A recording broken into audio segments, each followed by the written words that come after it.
Welcome to Session 3. In Session 3, we're going to be talking about how to build a culture of service excellence. Organizations that offer excellent customer service are not built overnight. It takes a deliberate process. It takes embedding the spirit of service excellence into the organization. Now, what is an organizational culture? It's the way employees of an organization act, think, and understand things. It is your culture that drives the way your employees behave towards each other and towards the external customer. Your organizational culture guides your employees' performance.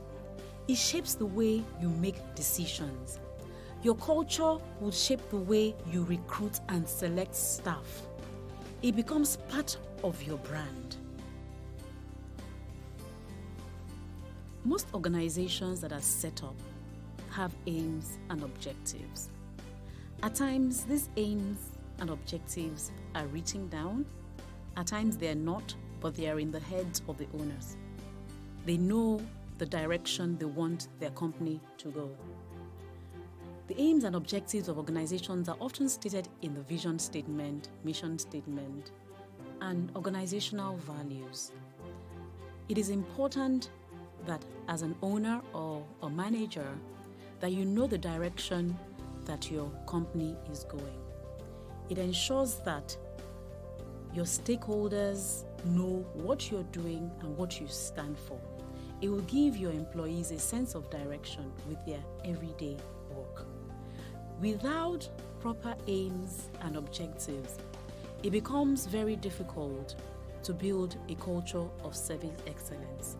Remember that I said that the aims and objectives of organizations are often stated in a vision statement, mission statement, and organizational values. Now, what is a vision statement? A vision statement is what describes where the company aspires to be in future. In other words, in 5 years, in 10 years, where do you see your company being? What do you see your company achieving? This would create the basis for your culture. You must clearly define your vision statement. It must be something that is achievable and can be measured. You must communicate it well to your employees and your stakeholders. Your vision statement is not something you leave in your head. Because if you want to achieve that vision statement, you need your employees to buy into it. They help you achieve it. So you must clearly communicate it. They must understand it and they must act upon it. You must clarify the commitment of the organization to deliver excellent service in your vision statement. An example of a vision statement could be, we will be among the top 3 fashion brands in Africa by 2025. As you can see, it has a timeline. The timeline is 2025. The vision statement says that this company wants to be among the top 3 fashion brands in Africa. Is this company among the top 3 fashion brands now? No. But their dream and aspiration is to be among the top 3 fashion brands in Africa by 2025. This will set the foundation for the company. Now, this company would have to write this statement out, would have to communicate this statement to the employees, and they would have to work towards achieving this goal. The next thing you have to state is your mission statement. So you have your vision statement that tells you where you want to be in the near future. Your mission statement is what describes your broad purpose, how you intend to achieve that vision. It gives your employees direction. It guides the way the company functions day to day. It helps you determine the kind of culture the organization wants to adopt. So if you have a vision statement that says that you want to be known as a customer service brand, you want to be known as a company that offers excellent service to its customers, then you know that you have to build a culture, you have to build a people that It's embedded in them to deliver excellent service. It's something that starts from the foundation. It starts with these two statements, your vision statement and your mission statement. An example of a mission statement could be, we will put a smile on our customers' faces by offering them the most exciting fashion pieces that will transform their image and build their self-confidence. So you see how the vision and the mission statement is different. The vision statement tells you what you want to be in the near future, and your mission statement tells you how you intend to achieve this vision. So the mission statement says that you want to put a smile on your customers' faces every day by offering them the most exciting fashion pieces that will transform their image. These two statements are really important because they will drive everything you do. If you say you want to put a smile on your customers' faces, then you need to put processes and policies in place in your organization that will definitely put smiles on your customers' faces. It will not just be a statement, and you really have to mean what you say in your vision and mission statement. It's not just something you craft and leave on the wall. It has to be something you believe in, because when you believe in it, then everything you do in your organization will be geared towards achieving these aims and objectives, to be geared towards achieving your vision and your mission statement. The next thing we're going to be talking about is your core values. The core values defines the heart of an organization's service philosophy to its customers. It shows what you stand for. So we hear different companies have different core values. We hear things like trust, integrity, service excellence.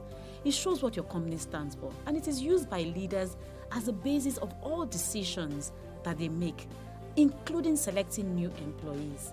Your core values will help attract the right kind of employees to your brand. So for example, if you have a core value that says integrity, definitely you would have to employ people who come in with integrity. You don't want to employ people who come in and are working against you. They come in with values that do not match your own values at all. You will not achieve your goals that way. Any organization that wants to build a culture of service excellence must have standards of service. What are standards of service? Standards of service are a description of the levels of service that your customers can expect to receive from you. An example of a standard of service could be, all customer complaints must be resolved satisfactorily within 72 hours. Another standard could be, all customers entering the shop must be attended to within 5 minutes. When you set these standards, your employees will have something to guide them in their day-to-day work and in their interaction with customers. It helps you measure performance. It will help you meet the needs of your customers. I must say that when setting standards of service, you must make sure it's something that can be achieved by your organization. What do I mean by this? If you set a standard that says all customers must be attended to within 5 minutes of entering the shop, and you have just one staff in your shop, and all of a sudden you have 5 customers, will it be possible for one staff to attend to 5 customers and attend to each and every one of them in 5 minutes? I think not. So when you set standards, make sure you have the resources and the capabilities to meet those standards. Standards of service are supposed to be used to plan your operations. So if you know that certain periods are busy, then you might need to bring in more staff to help you during that period. Standards of service should be reviewed regularly. So if your customers are complaining a lot about your procedure and your processes, then you need to go back to your standards and review them. If customers are complaining that they are not attending to them on time, then you need to go back and decide what is the problem. So it's something that can be reviewed regularly. It's not cast in stone. Standards of service are usually effective if you design them with your customers in mind. Don't sit in your office and decide what the customers would like. It is always better when you involve your customers. It's always better when you ask them for feedback. Then you would know what kind of standards will satisfy them. In planning service standards, it's important we use what we call the SMART objectives. What does SMART mean? S stands for specific, M stands for measurable, A stands for achievable, R stands for realistic, and T stands for time-bound.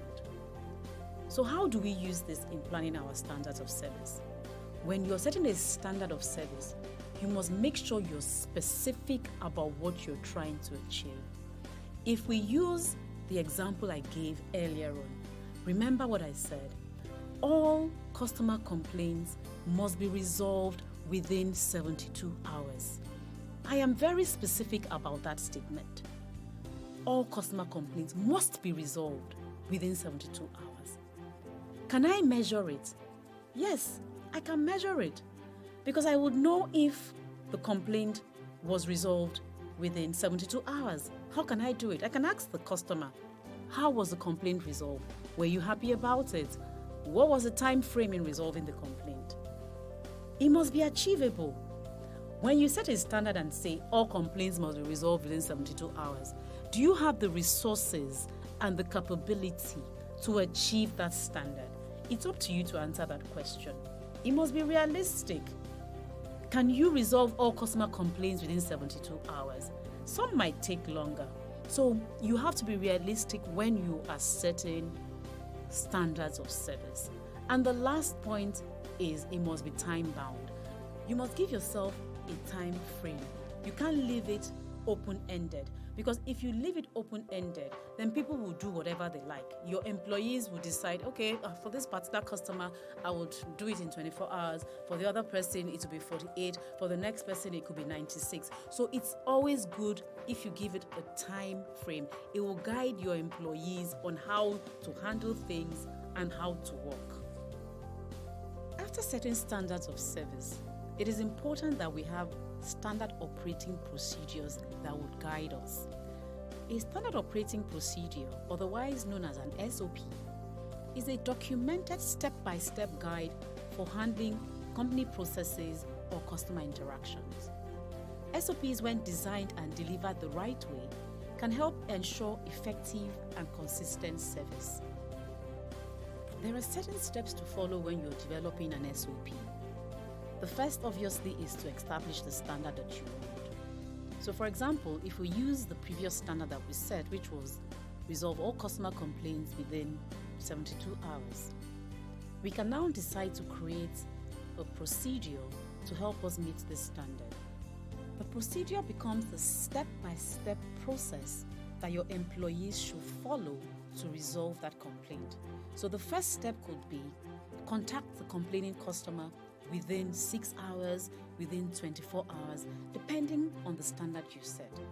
The second step could be listen to the customer complaint. The third step, empathize. The fourth could be apologize. The fifth could be resolve the complaint to the customer satisfaction. The sixth could be follow up. The most important thing is that these steps must be documented. You must write them down and you must explain what the employee should do at every step. After you've written down this procedure, obviously you need to train your staff. You cannot just write the procedure and give it to them. You have to train them. They have to go through role plays so that they know what to do when they encounter such a problem. So intermittently, you also have to check on your staff to make sure that they're following your procedure and the process you have set for them. You also have to collect feedback from your customers to make sure they are happy with the process you have set. If the customers are not happy with the process, if they're not happy with the timelines you've given them, then you have to go back to the beginning again and establish a new standard and follow the process again. Establishing the standard, creating the procedure, implementing by training, and assessing customer satisfaction by collecting feedback from your customers. What are the benefits of having documented standard operating procedures? One is that it helps you create consistency. Customers want to come in every day and receive the same level of service. So when you have standard operating procedures, it helps you create consistency, efficiency, and effectiveness. Employees know how to carry out their jobs because they have a documented material that helps guide them. It also helps managers know that appropriate processes are used when dealing with customers. SOPs can be used as training manuals, and when problems occur, their root causes can be easily identified by looking at the processes. Documented processes can be easily audited to check for compliance and effect change if needed. We're going to be looking at the people component of achieving a customer service culture. You cannot achieve your vision or your dream of building an organization that is driven by service excellence without having the right people on board. It is people that make it happen. Having the right people in the right place with the right level of skill, passion, and commitment to service excellence is the key to performance.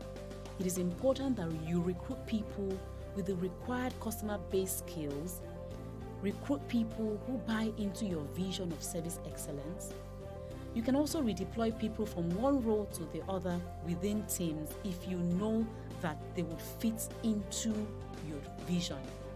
You must match team functions with customer-based skills. Train and develop people to improve the customer-based skills that they have. Coach people to improve their skills on the job. So after getting the right people on board, it is important that we train them. So as an organization, you must establish a process for identifying service gaps. Have a process for solving or closing service gaps. Remember what I said about service gaps. It's what you deliver compared to what the customer expects from you.